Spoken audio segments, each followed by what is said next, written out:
കടങ്ങൾ ഇല്ലാതാകാൻ നിങ്ങൾ നിങ്ങളുടെ വീട്ടിൽ ശ്രദ്ധിക്കേണ്ടതായിട്ടുള്ള പ്രധാനപ്പെട്ട 2 ദിക്കുകൾ. ഒന്ന് നിങ്ങളുടെ വീടിൻ്റെ കന്നിമൂലയായ തെക്കു പടിഞ്ഞാറ് ഭാഗവും സൗത്ത് വെസ്റ്റും. ഒന്ന് നിങ്ങളുടെ വീടിൻ്റെ സമ്പത്തിൻ്റെ ഡയറക്ഷനായ സൗത്ത് ഈസ്റ്റ് എന്ന് പറയുന്ന അഗ്നികോണുമാണ്. ഈ 2 ഭാഗങ്ങൾ നിങ്ങൾ ശ്രദ്ധിച്ച് നോക്കിക്കഴിഞ്ഞാൽ നിങ്ങൾക്ക് എന്തെങ്കിലും സാമ്പത്തിക പ്രശ്നം ഉണ്ടോ എന്നുള്ളത് നിങ്ങൾക്ക് മനസ്സിലാക്കാൻ പറ്റും. അപ്പം നിങ്ങൾക്ക് സാമ്പത്തിക പ്രശ്നം ഉണ്ട്. അപ്പോൾ അതുകൊണ്ടാണ് ഈ 2 ദിക്കുകളും നോക്കാൻ പറഞ്ഞത്. അപ്പോൾ ഈ 2 ദിക്കുകളിൽ എന്താണ് നോക്കേണ്ടത് പറഞ്ഞാൽ, അതായത് നിങ്ങളുടെ സാമ്പത്തിക പ്രശ്നത്തിൻ്റെ കാരണം വാസ്തുപരമായിട്ടാണെന്നുണ്ടെങ്കിൽ നിങ്ങളുടെ ഈ 2 ദിക്കുകളിലും നിങ്ങൾക്ക് ടോയ്ലറ്റോ സെപ്റ്റിക് ടാങ്കോ വേസ്റ്റ് വാട്ടറിൻ്റെ കുഴിയോ ഉണ്ടാകാനുള്ള സാധ്യതയുണ്ട്. ഇത് രണ്ടുമല്ലെന്നുണ്ടെങ്കിൽ ഈ ഭാഗത്ത് ബോർവെല്ലോ അതല്ലെന്നുണ്ടെങ്കിൽ കിണറോ ഉണ്ടാകാനുള്ള സാധ്യതയുണ്ട്. അപ്പോൾ ഇത്തരം കാര്യങ്ങൾ നിങ്ങളുടെ വീട്ടിൽ ഉണ്ടെന്നുണ്ടെങ്കിൽ ഉറപ്പായിട്ടും നിങ്ങൾക്ക് സാമ്പത്തികമായിട്ടുള്ള പ്രശ്നങ്ങൾ ഉണ്ടാവും.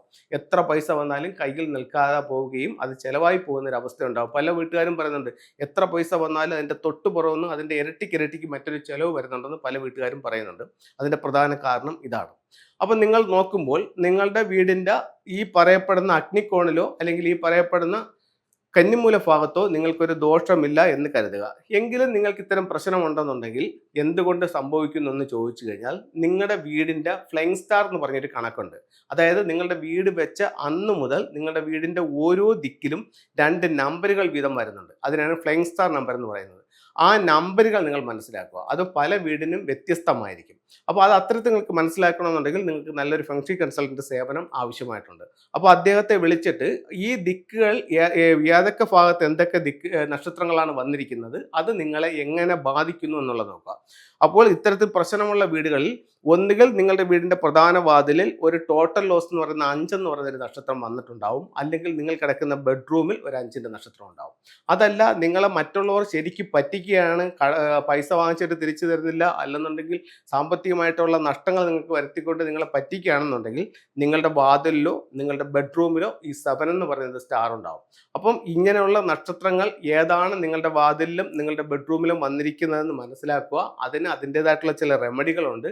അത് കറക്റ്റായിട്ട് ചെയ്യുകയാണെന്നുണ്ടെങ്കിൽ ഉറപ്പായിട്ടും ഈ പ്രശ്നത്തെ അതിജീവിക്കാനും നല്ലൊരു സാമ്പത്തിക നേട്ടം നിങ്ങൾക്ക് കൊണ്ടുവരാനും ഫെങ്ഷുയിലൂടെ സാധിക്കുന്നതാണ്.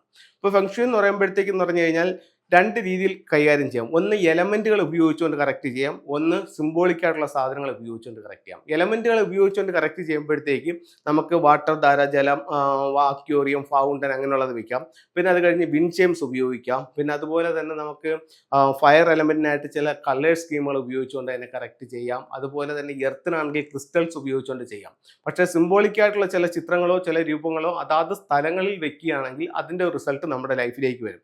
അപ്പോൾ അത്തരത്തിലുള്ള ഒരു 5 ടൂളുകൾ നിങ്ങൾക്ക് ഞാൻ പരിചയപ്പെടുത്താം. ഇത് ഒരു ട്രാവലിംഗ് ബുദ്ധ എന്ന് പറയുന്ന ഒരു ലാഫിംഗ് ബുദ്ധയാണ്. ഒരുപാട് ടൈപ്പിലുള്ള ബുദ്ധകളുണ്ട്. അതിലൊരു പ്രധാന ബുദ്ധ എന്ന് പറയുന്നത് ട്രാവലിംഗ് ബുദ്ധയാണ്.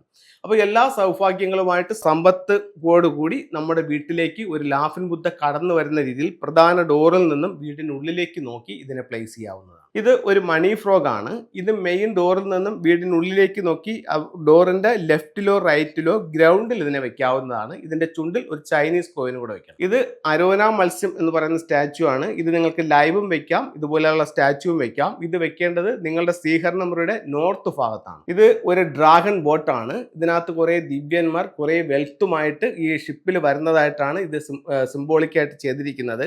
ഇത് നിങ്ങളുടെ സൗത്ത് വെസ്റ്റ് കോർണറിൽ വീടിനുള്ളിലേക്ക് വെക്കാം. അതല്ലെങ്കിൽ നിങ്ങളുടെ മെയിൻ ഡോറിൽ നിന്നും വീടിനുള്ളിലേക്ക് കടന്നു വരുന്ന രീതിയിലും ഈ വെൽത്ത് ഷിപ്പ് അല്ലെങ്കിൽ ഡ്രാഗൺ ബോട്ട് നിങ്ങൾക്ക് വെക്കാവുന്നതാണ്. ഇവിടെ ഉപയോഗിക്കാവുന്ന 5ാമത്തെ ടൂൾ എന്ന് പറയുന്നത് വെൽത്ത് ഷംബാലയാണ്. ഇത് സമ്പത്തിന്റെ ദേവനായി കണക്കാക്കപ്പെടുന്നുണ്ട്. ഇത് നിങ്ങളുടെ സ്വീകരണ മുറിയുടെ സൗത്ത് ഈസ്റ്റ് കോർണറിലാണ് വെൽത്ത് ഷംബാല നിങ്ങൾക്ക് വെക്കേണ്ടത്. അപ്പോൾ ഇത്തരത്തിലുള്ള ഓരോ ചിത്രങ്ങളും രൂപങ്ങളും ഒരുപാട് അഭിവൃദ്ധി നമ്മുടെ ജീവിതത്തിലേക്ക് കൊണ്ടുവരാൻ കഴിയുമെന്ന് ചൈനീസ് വാസ്തുകലയായ ഫെങ്ഷുയിൽ കണക്കാക്കപ്പെടുന്നു.